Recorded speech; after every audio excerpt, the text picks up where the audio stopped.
Races, human के जो race हैं उनके उनको स्टडी कर रहे हो, क्या कहते हैं। यहाँ पर देखो ध्यान से सुनना, एथोलॉजी का मतलब होता है, एथो और एंथो, ध्यान से सुनना दोनों में अंतर।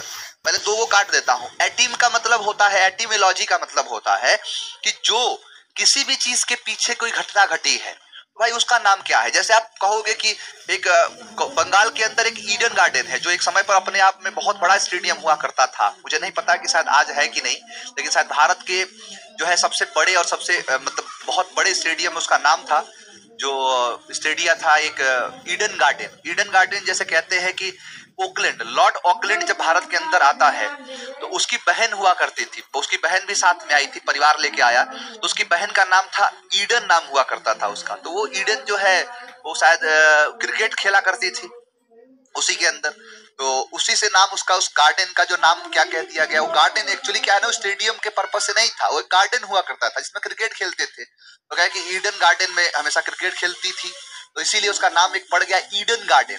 तो ये क्या है, उसकी एटिमोलॉजी है, उसके जेनेसिस क्या है। कि जैसे आप कहोगे कि हर चीज के पीछे कुछ ना कुछ एक कहानी है, और उस कहानी पर जब आप बात करोगे, कि भाई ये शब्द आया कहाँ से है, इस शब्द की उत्पत्ति कहाँ से हुई है, what is the origin, what is the history and the जो जेनेसिस ऑफ दिस वर्ड, तो उसी चीज को कहते हैं एटिमोलॉजी। एटिमोलॉजी बेसिकली एक मेथड होता है कि जिसके अंदर इन विच हम डिस्कस करते हैं कि उसकी पास्ट में क्या एक्टिविटी हुई है। आप बात करोगे, जैसे अब मैं कहूं आपसे कि भाई ताजमहल का नाम ताजमहल क्यों पड़ा, क्योंकि वो मुमताज के टॉम पर बनाया गया था, तो मुमताज का ताज लगा के उसको कह दिया ताजमहल।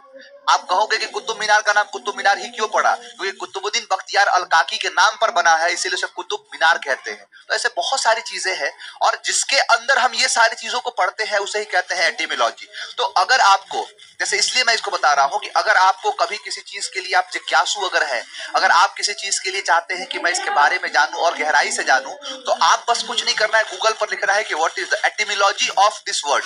आप कोई भी शब्द डाल दो तो उसके बारे में बता देगा कि हाँ इसकी एटिमोलॉजी क्या है, इसकी हिस्ट्री क्या है, इसका हिस्टोरिकल बैकग्राउंड क्या है, उसको कहते हैं एटिमोलॉजी। देखो इतना डिटेल से समझा रहा हूं। दूसरा क्या है, एंटोमोलॉजी। एंटोमोलॉजी क्या होता है, जो छोटे छोटे कीड़े मकोड़े होते हैं, इंसेक्ट होते हैं ना, उनको एटिमोलॉजी कहते हैं। ये कराया एंटोमोलॉजी, एटिमोलॉजी तो हो गया। एंटोमोलॉजी, एंट से कराया था चींटी से, तो ना ही सी और ना ही टी। अब देखो यहाँ पर है एथोलॉजी और यहाँ पर है एथनोलॉजी, ध्यान से सुनना। ये क्या कहता है, एथोलॉजी का मतलब होता है किसी व्यक्ति का बिहेवियर पढ़ना।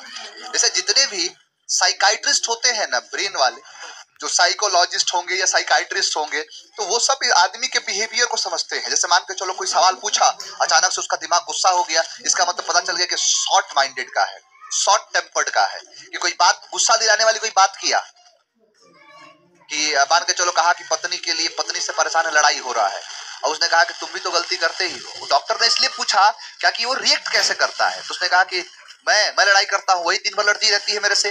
तो डॉक्टर को ये पता चल गया कि अच्छा इसका दिमाग जो है वो ना शॉर्ट टेम्पर्ड आदमी है ये। तो वही चीज क्या कह रहा था, साइकोलॉजिस्ट जो होता है या साइकाइट्रिस्ट होते हैं, तो वो सारी चीजों को रीड करते हैं। तो जो ह्यूमन बिहेवियर को रीड किया जाता है उसे एथोलॉजी कहते हैं। और यहाँ पर जो आदमी के, ह्यूमन के बिहेवियर को रीड करोगे तो एथोलॉजी, और ह्यूमन के रेसेस को अगर आप स्टडी करोगे तो उसे हम एथनोलॉजी कहते हैं। ऑप्शन क्या हो जाएगा, बी। समझ में आया, आगे देखो।